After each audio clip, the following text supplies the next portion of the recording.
Well, today we are honoured to be joined by one of the greatest strikers to have ever graced the Premier League, a man whose name is etched into football history, Andy Cole, with over 200 goals scored in a career that saw him shine at clubs like Man United, Newcastle and Blackburn Rovers. Andy is widely regarded as one of the finest strikers of his generation. Andy, it's an absolute pleasure to have you with us today. Welcome to OLBG. How are things with you? Yeah, good. Thank you very much. Thanks for having me. Yeah, no worries. Thanks for being on. And if you're ready, we'll get cracking onto these questions that we've got lined up for you. So we'll kick off by discussing Man United, and it's been a bit of a tricky start for life at Man United for Ruben Amorim. Do you think he's the right man for the job to bring those glory days back to the club? Perseverance is the key. It's been a tough start for him. I think in saying that, every manager that come to Manchester United since Alex Ferguson retirement has found it difficult. But I think with Ruben, just give him time. Just like in anything in life, it takes a little bit of time.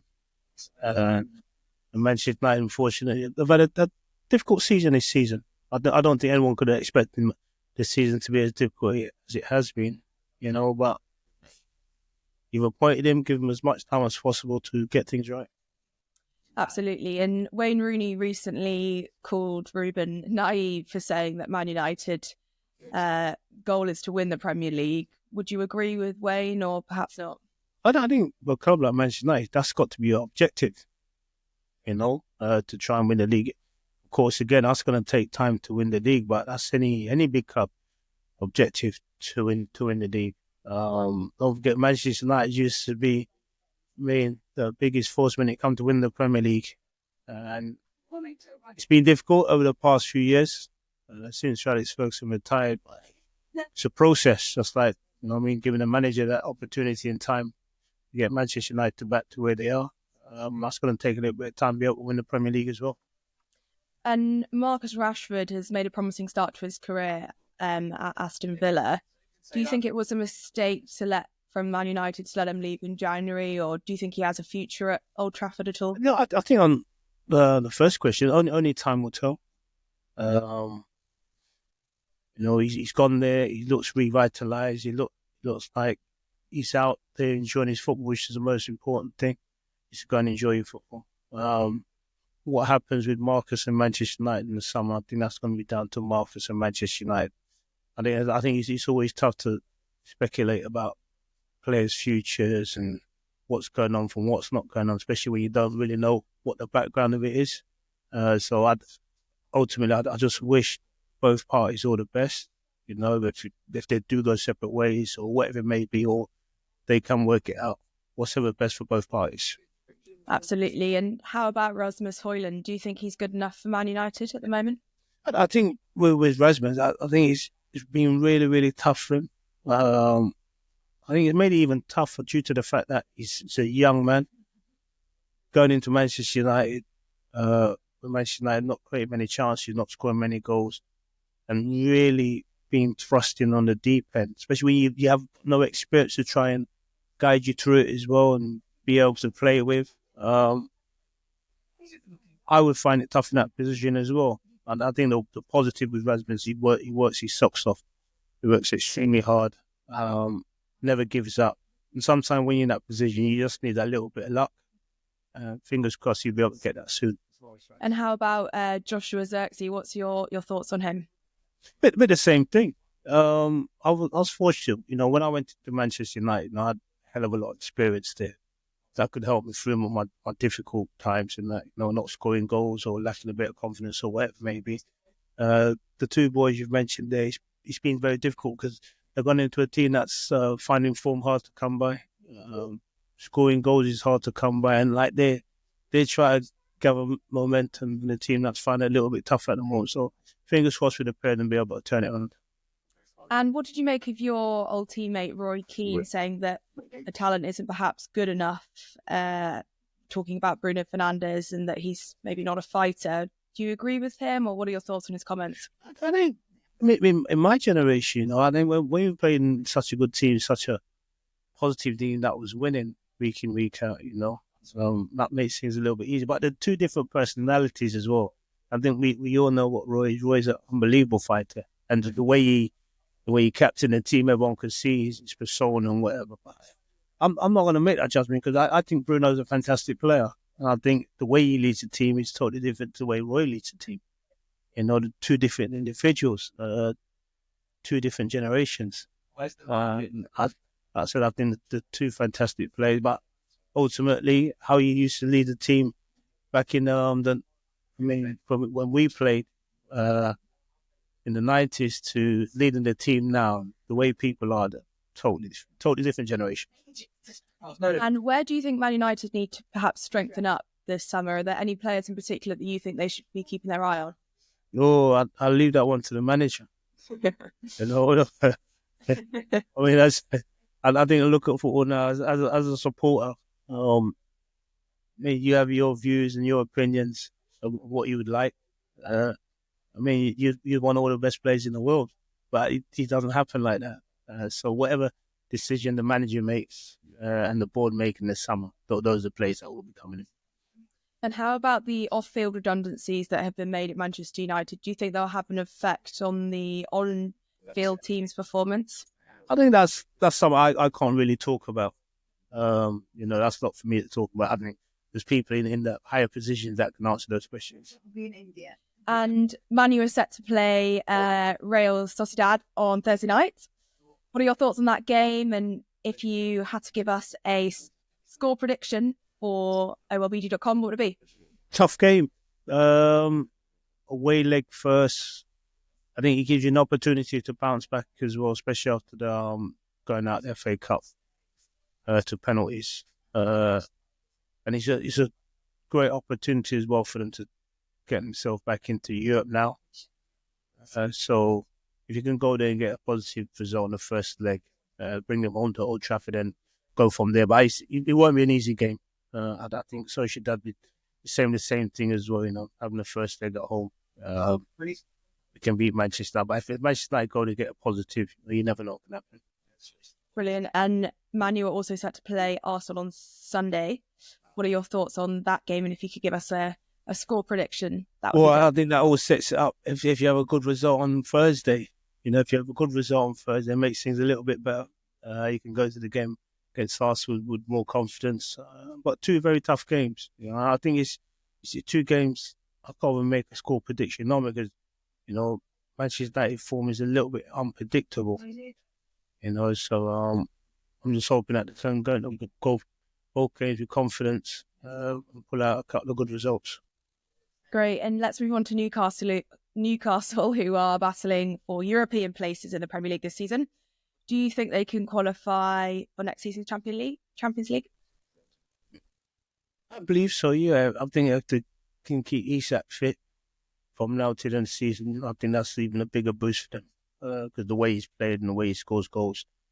But I think that the form they've shown that they're a little bit inconsistent at the moment, but I think if they get themselves winning a few more matches, they'll be okay. They'll be good to go. I think at the moment they are kind of best priced at 3-1 to finish in the top 4 on OLBG.com. Do you think that's a value price? Yeah. I don't think they've got more than enough. But like I said, I think for Newcastle, they can get a little bit inconsistent at times. If you look at the weekend's result for them, being the home team, I don't think, people would expect them to have lost the game there, but they have done. And if you look at the game when they played against Arsenal in the Cup, they get themselves to the final. If you look at the form in the last few games, it's been a little bit up and down, but you just don't know. And I think Newcastle will also be 11-4 outsiders to lift the trophy for the upcoming Carabao Cup. How do you rate their chances at Wembley against Liverpool? Cup final, anything's possible. And that's why we love cups. Due to the fact that you get to a final, you never know what can happen. That little bit of luck makes you win the cup. That little bit of unluckiness makes you lose the cup. But I think Newcastle will give them a good game. I really think so. I think Newcastle have been in that position where they've been getting to quite a few cup finals recently. And like I said, I think they just need a little bit of luck to try and win them a cup that they've been yearning for so long. And what did you make of Anthony Gordon's red card last night? Do you think Newcastle's appeal that they've put in will be successful? I'll be surprised. I didn't think it was a red card in the first place, but then when you raise your hands, that's the letter of the law nowadays. It will be very, very disappointing if you've not been able to play in the cup final. But I mean, the crazy thing is the stupidity, possibly costing the chance of playing in the cup final.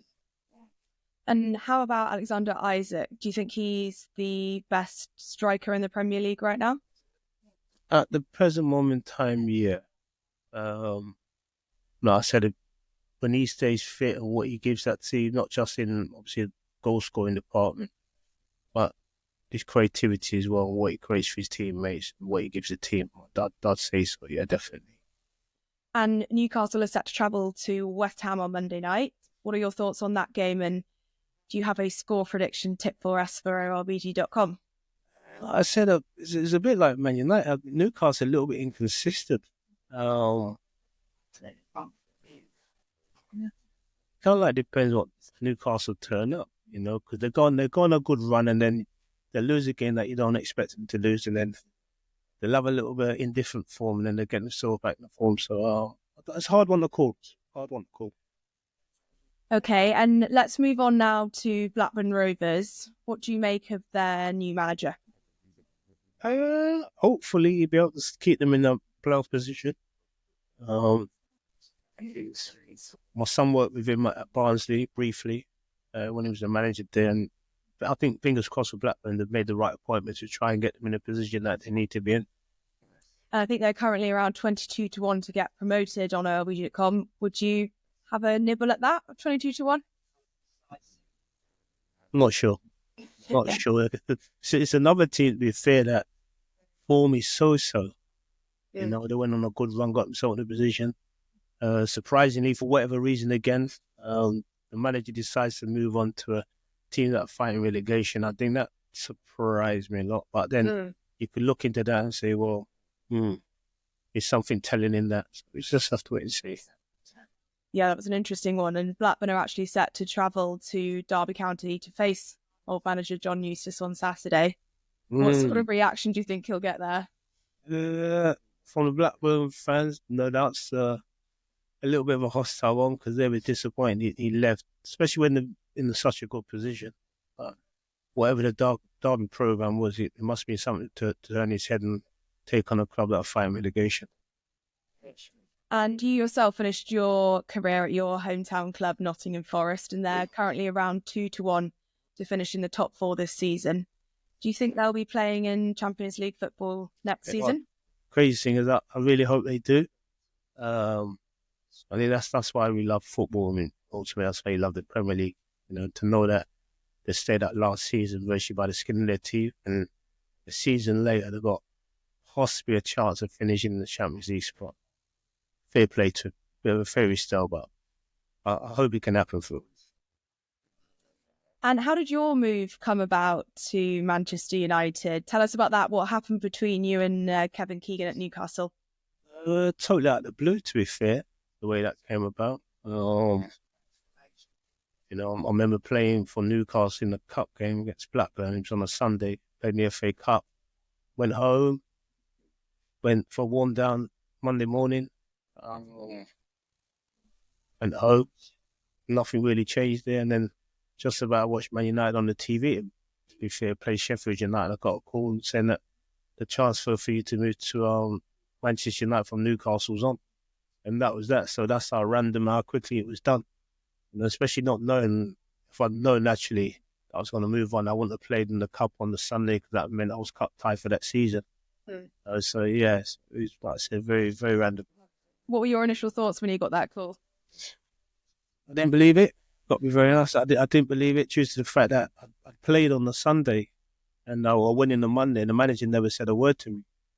And I never spoke to Kevin until basically I was driving down to Manchester from Newcastle. And that was later on that Monday evening after the game. So that might have been about 10, 11 o'clock that evening, which was actually very, very strange. And what are your memories of Man United's treble-winning season back in 1980, Sorry, 1998-99. What are your kind of highlights and memories during that incredible All of it. campaign? Just all of it. I think it's such a special memory to be able to live with. Something that you never forget. And I think for me personally, just enjoyment of the whole season, how we got into the Champions League, going through the qualifiers first. I think people forget that qualifying and getting drawn in the group of death, ourselves, Barcelona, Munich and Bromby, getting through that, and then we've got tough quarter against Inter, tough semi against Juventus. So we definitely did it the hard way. In the Champions League, and then the league, we got pushed all the way by Arsenal. And obviously in the FA Cup, we go to a replay in the FA Cup. So yeah, it's a very, very special memory.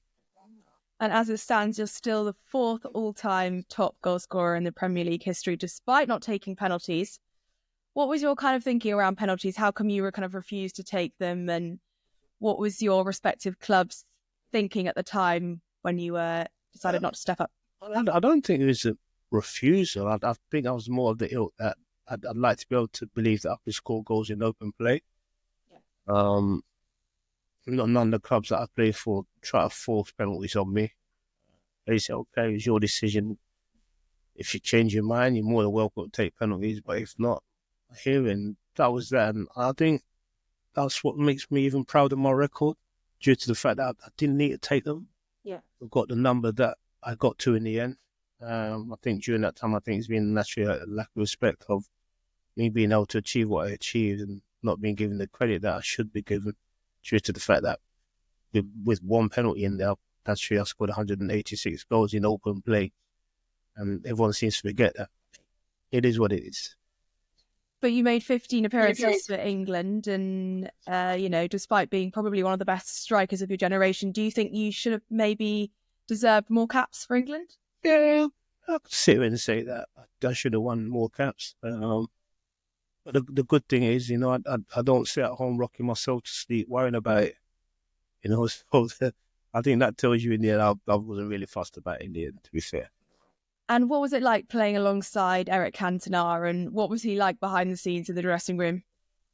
Yeah, I think when I joined Manchester United to play like Eric, however you look, he was a maverick. He was totally different.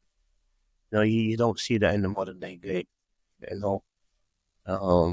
Maverick, an individual who played the way he played, voiced his opinion about things the way he wanted to. He just did what he wanted to do. So I think it was, yeah, I enjoyed it. I totally enjoyed it. It's something that you can gain experience from, like I touched on.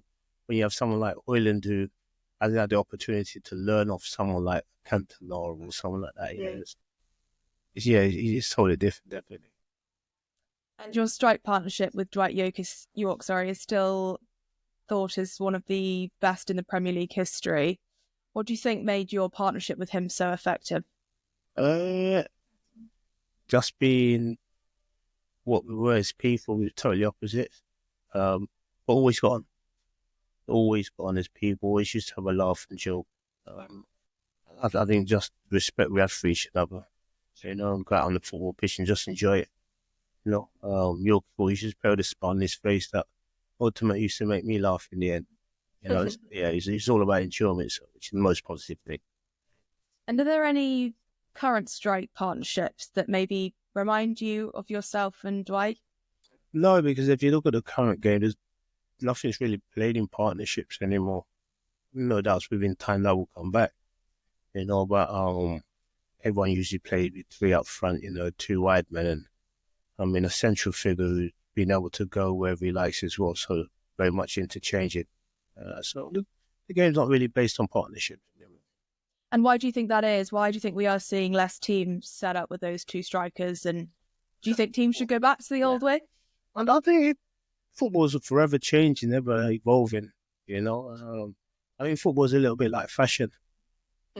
Flares go in, flares come out. Tight pants come in, tight pants go out. So I think that's a bit like football. I think it's a bit of the same. I think within time you'll see teams. One team revert, going back 4-4-2 or something like that, and then all of a sudden the wheel will turn again. And moving on to a few quickfire questions, what was your favourite goal that you ever scored in your career? Most probably the one at Newcastle, the Champions League. Yeah, just a team play, in the play between me and Yorke. Yeah, it's very special. And what trophy win meant the most to you in your career? Oh, I think winning my first Premier League title was very, very special. And then being able to win the Champions League was, yeah. You grew up as a kid watching that tournament. You know, it's something that you want to play in, and being able to win it was, yeah, really, really special. And who was the best manager you ever played under, and why? Sir Alex. Yeah, I mean, not just as a manager, but an individual could get into your head and find out what you were as a person, not just a footballer, but as a person as well. Yeah, really, really good. And who was the hardest player that you played with? In what way do you mean hardest? Toughest. What made you mean toughest? Who would you be, when you were training, or perhaps? No, because I think you go, you train, you have a laugh and joke, you respect each and other for what you are, because you're at that level, you're playing together in the same team, as you're making each and other better. And there was all of a level that they were very, very good. Right. So that's up where I will always feel. I think two of the best players I've played with would be Scholes and Keane. I mean, fantastic footballers. But he's saying that I've played in a team that, and many of them. And how about the best defender that you ever came up against? Who would you say? All of them. When you're at that level, they're all good. Otherwise, they won't be playing at that level. Was there one that you maybe particularly feared, or? Never. No. You never go with a defeated side. Never. Okay, and yeah. And which English ground do you think that you played at had the best atmosphere? Oh, for what team? Any team. I think playing at St James's Park was always very, very special. The atmosphere was always electric. Playing at Anfield, Ellen Road. And I think those are the ones that get the juices flowing, Ultimately, they all do, but when you go there with certain teams, and passion of the fans of that, it makes it even better. And how about European grounds? Which ones of those do you think have the best atmosphere? Bernabeu, Newcastle, San Siro. The list is endless when you come to Champions League games, due to the fact that you see so many of them when you were a kid growing up. And you say to yourself, one day, I'd love to be playing certain grounds. Yeah, I think European football is endless, especially with all the history of all the clubs as well. Brilliant. Well, they are all the questions now. We are going to do some little social content, a few little games, if that's okay. Mm-hmm. The next one is Winner Stays On. So basically, I'm going to give you two names and you have to pick one of the names. Okay. From the two. Yeah. So let's kick off with your Man United teammates. Nicky Butt or Phil Neville? Nicky Butt or Dennis Irwin? What context are we talking? Just, if you had to pick a team, which players would you want on your team? Oh my days. Bit of fun. I love Butty in there and Dennis, to be fair. But Mr. Consistent then. Okay. Dennis Irwin or Yap Stam? Oh, killing me off. Killing me off. Oh, dear. I'll go with Yap. Yap Stam or Gary Neville? Yeah. Yap Stam or Ole Gunnar Solskjaer? You see, if I need a goal, I've got to bring Ollie on, but if I need to defend the goal, I've got to stay with Yap, so I'll stay with Yap. Yap Stam or Teddy Sheringham? Yap. Yap Stam or Dwight Yorke? Yorke. Dwight Yorke or Ryan Giggs? Oh my days. Yorke for being the entertainment manager. That was Dwight Yorke or Paul Scholes? Yeah. Entertainment manager, Yorke. Dwight Yorke or Roy Keane? Oh, my days. Keane. And Roy Keane or Eric Cantona? Good one, that one. My days. Oh. Oh. Oh, man. I'll stick with Keane. Perfect. So Roy Keane is the winner. And we'll do another one, but with defenders faced. So we've got Sol Campbell or Martin Keown. Showman. Sol Campbell or Dudley King. Showman. Sol Campbell or Sammy Herfier. Showman. Sol Campbell or Jamie Carragher. Showman. Sol Campbell or Colin Hendry. Showman. Sol Man or Rio Ferdinand. Oh, dear me. I was just with him as well. Rio Ferdinand or Marcel Desailly. Rio Ferdinand or Alessandro Nesta. Rio Ferdinand or Fabio Cannavaro.